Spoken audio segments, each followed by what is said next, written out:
ज्ञानाञ्जनशलाकया चक्षुरुन्मीलितं येन तस्मै श्रीगुरुवे नमः। वसुदेवसुतं देवं कंसचाणूरमर्दनं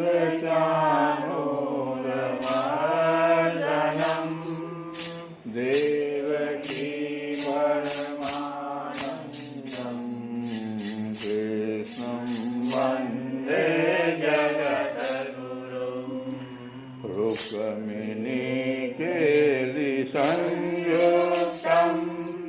पीताम्बरसुशोभितम्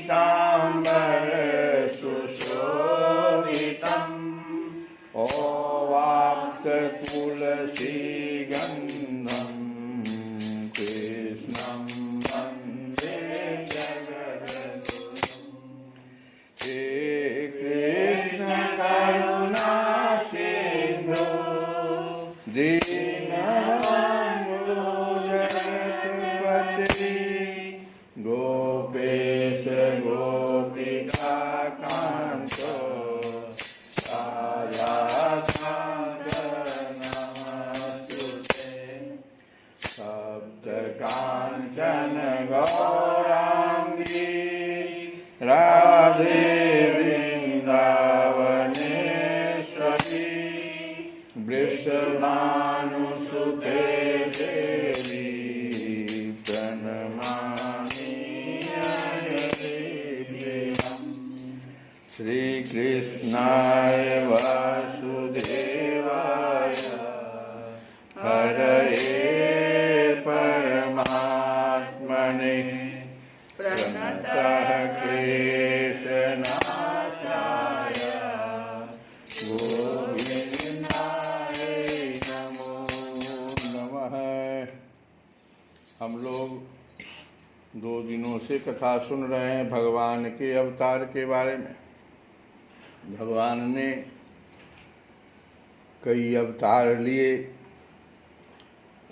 और अवतार का कारण रामचरितमानस में भी है कि विप्रधेनुसुर संतहिता लीन मनुज अवतार निज इच्छा निरमित तनु माया गुण गोपार।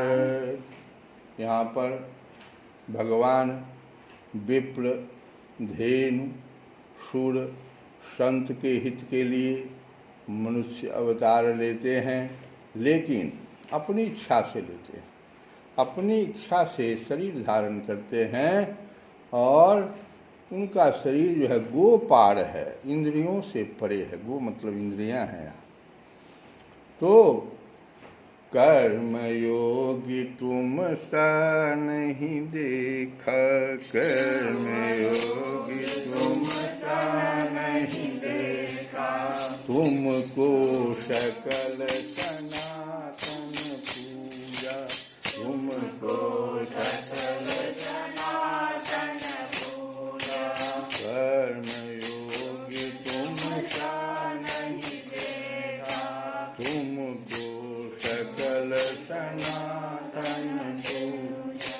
श्याम वर्ण मोहक मुखमंडल सर पर मुकुट कान में कुंडल, घुंघराले हैं केस तुम्हारे नैना सुंदर प्यारे प्यारे, पीतांबर परिधान तुम्हारा, पीतांबर परिधान तुम्हारा। वंदन करता यह जग सारा, वंदन करता यह जग सारा, पीतांबर परिधान तुम्हारा, पीतांबर परिधान तुम्हारा। वंदन बंधन करता यह जग सारा, बंधन करता यह जग सारा। नटवर नागर तुम नंद लाला, प्रेम करे हर गोपी ग्वाला।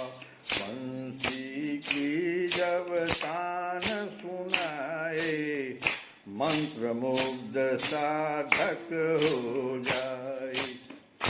देवकी नंदन तुम गोपाला, देवकी नंदन तुम गोपाला। देवकी नंदन तुम गोपाला, देवकी नंदन तुम गोपाला। कहते भगत बांसुरी बाला, कहते भगत बांसुरी बाला। मात यशोदा के तुम प्यारे, मात यशोदा के तुम प्यारे। बाबा के तुम बड़े दुलारे, बाबा के तुम बड़े दुलारे। बाबा की आँखों के तारे, बाबा के आँखों के तारे। भक्त धरा पर जब चिल्लाए, कोई बचाने हमको आए। भगवान का अवतार कब हो रहा है? तो भक्त धरा पर जब चिल्लाए, कोई बचाने हमको आए। दुष्ट धरा पर लगे सताने, फिर तुम आए उन्हें बचाने, फिर तुम आए उन्हें बचाने। दुष्ट अधर्मी जब बढ़े, दुष्ट अधर्मी जब बढ़े, तभी लिए अवतार। अपने भक्तों से किसन तुम करते हो प्यार। अपने भक्तों से किसन तुम करते हो प्यार। हरि बोल हरि बोल हरि बोल हरि बोल हरि बोल हरि बोल हरि बोल हरि बोल हरि बोल हरि बोल हरि बोल हरि बोल हरि बोल हरि बोल हरि बोल। आगे की कथा व्यास जी कहते हैं, उस दीर्घकालीन सत्र में जो सब लोग जमा हुए थे नैमिषारण्य में, तो दीर्घकालीन सत्र में सम्मिलित हुए मुनियों में विद्या वयो वृद्ध कुलपति ऋग्वेदी शौनक जी के पीछे कितना बात लग गया? विद्या वयो वृद्ध कुलपति ऋग्वेदी शौनक जी ने सूत जी की पूर्वोक्त बात सुनकर क्या सूत जी ने क्या कहा कि जैसा मैंने सुखदेव जी से उस समय सुना था, सुखदेव जी जो परीक्षित को कह रहे थे, तो जैसा मैंने अपनी बुद्धि से जिस प्रकार इसको ग्रहण किया उसी को मैं सुना रहा हूँ। तो सूत जी को की पूर्वोक्त बात सुनकर उनकी प्रशंसा की और कहा, प्रशंसा क्यों किया कि इतने विद्वान हैं और इतना नम्र हैं कि कहते हैं कि हमारी बुद्धि जितना समझ सका। इसका मतलब सुखदेव जी के द्वारा सूत जी भी समझ रहे हैं कि सुखदेव जी हमसे बहुत ऊंचा कह गए, तो उतना तक वो नहीं कह रहे हैं, इसीलिए उन्हें शौनक जी ने उनकी बहुत प्रशंसा की कि आपको घमंड नहीं है ये। और कहा, शौनक जी बोले कि सूत जी आप वक्ताओं में श्रेष्ठ हैं तथा बड़े भाग्यशाली हैं। जो कथा भगवान श्री सुखदेव जी ने कही थी वही भगवान की पुण्यमयी कथा कृपा करके आप हमें सुनाइए। वह कथा किस युग में, किस स्थान पर और किस कारण से हुई थी? प्रश्न है। मुनिवर, श्री कृष्ण द्वैपायन ने किसकी प्रेरणा से इस परमहंसों की संहिता का निर्माण किया था? श्री कृष्ण द्वैपायन बाल व्यास किसकी प्रेरणा से इस परमहंसों की संहिता का निर्माण किया था? उनके पुत्र सुखदेव जी बड़े योगी, समदर्शी, भेदभाव रहित, संसार निंद्रा से जगे एवं निरंतर एकमात्र परमात्मा में ही स्थित रहते हैं। वे छिपे रहने के कारण मूढ़ से प्रतीत होते हैं। व्यास जी जब संन्यास के लिए वन की ओर जाते हुए अपने पुत्र का पीछा कर रहे थे, व्यास जी उस समय जल में स्नान करने वाली स्त्रियों ने नंगे सुखदेव को देखकर तो वस्त्र धारण नहीं किया, परंतु वस्त्र पहने हुए व्यास जी को देखकर लज्जा से कपड़े पहन लिए थे। इस आश्चर्य को देखकर जब व्यास जी ने उन स्त्रियों से इसका कारण पूछा, तब उन्होंने उत्तर दिया कि आपकी दृष्टि में तो अभी स्त्री पुरुष का भेद बना हुआ है, परंतु आपके पुत्र की शुद्ध दृष्टि में यह भेद नहीं है। कुरजांगल देश में पहुंचकर हस्तिनापुर में वे पागल, गूंगे तथा जड़ के समान विचरते होंगे। नगरवासियों ने उन्हें कैसे पहचाना? पांडव नंदन राजर्षि परीक्षित का इन मौनी सुखदेव जी के साथ संवाद कैसे हुआ, जिसमें यह भागवत संहिता कही गई?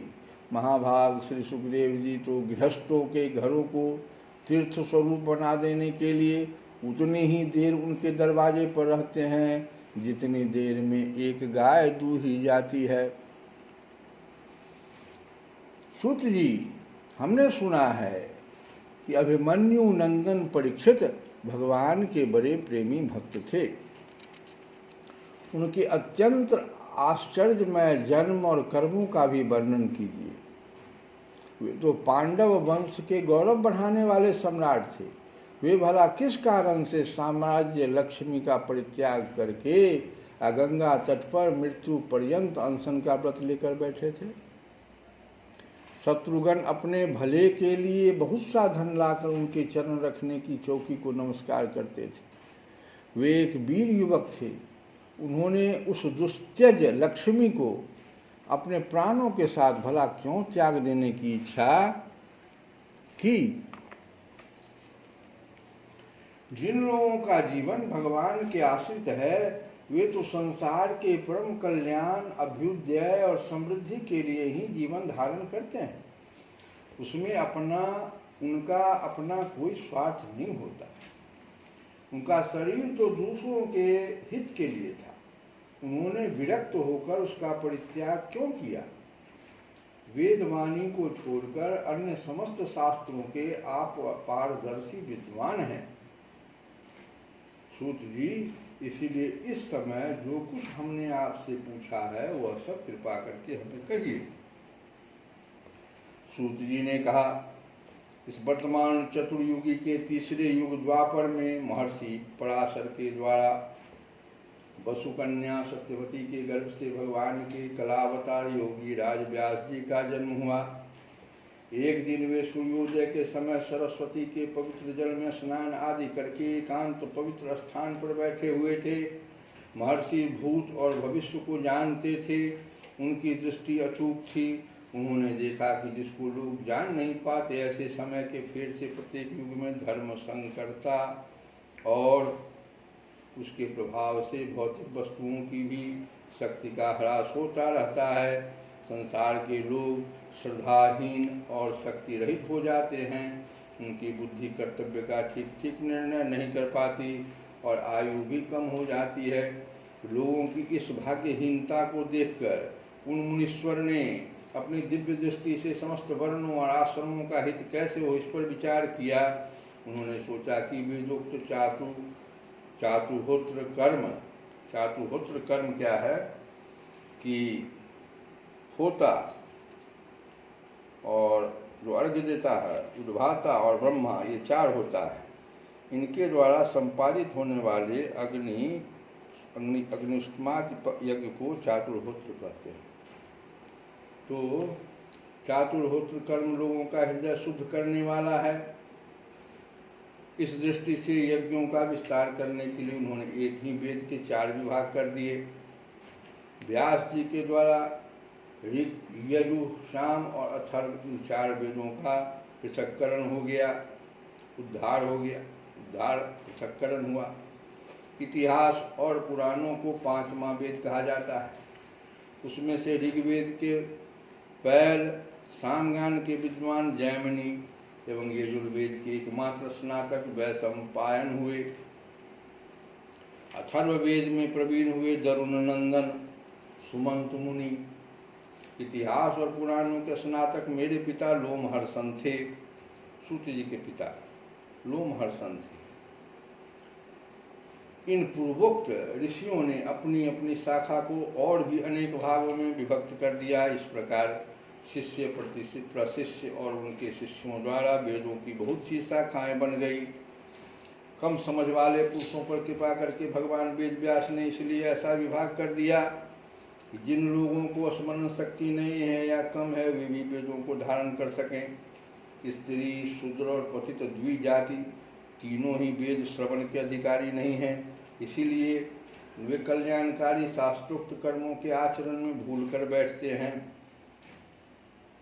स्त्री, शूद्र और पतित द्विजाति वेद श्रवण के अधिकारी नहीं हैं, शास्त्र कहता है, क्योंकि वे कल्याणकारी शास्त्रोक्त कर्मों के आचरण में भूल कर बैठते हैं।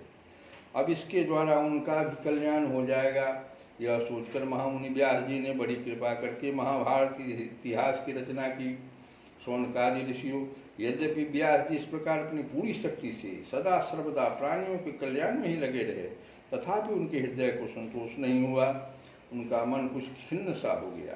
सरस्वती नदी के पवित्र तट पर एकांत में बैठकर धर्मवेत्ता व्यास जी मन ही मन विचार करते हुए इस प्रकार कहने लगे कि मैंने निष्कपट भाव से ब्रह्मचर्य आदि व्रतों का पालन करते हुए वेद, गुरुजन और अग्नियों का सम्मान किया और उनकी आज्ञा का पालन किया है।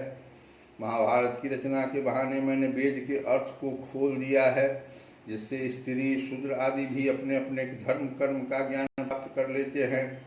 यद्यपि मैं ब्रह्म तेज से संपन्न एवं समर्थ हूँ, तथापि मेरा हृदय कुछ अपूर्ण काम सा जान पड़ता है। अवश्य ही अब तक मैंने भगवान को प्राप्त कराने वाले धर्मों का प्राय निरूपण नहीं किया है। वे ही धर्म परमहंसों को प्रिय हैं और वे ही भगवान को भी प्रिय हैं। हो न हो मेरी अपूर्णता का यही कारण है। श्री कृष्ण द्वैपायन व्यास इस प्रकार अपने को अपूर्ण सा मानकर जब खिन्न हो रहे थे, उसी समय पूर्वोक्त आश्रम पर देवर्षि नारद जी आ पहुंचे। उन्हें आया देख व्यास जी तुरंत खड़े हो गए। उन्होंने देवताओं के द्वारा सम्मानित देवर्षि नारद की विधि पूर्वक पूजा की। श्री कृष्ण गोविंद हरे मुरारे हे नाथ नारायण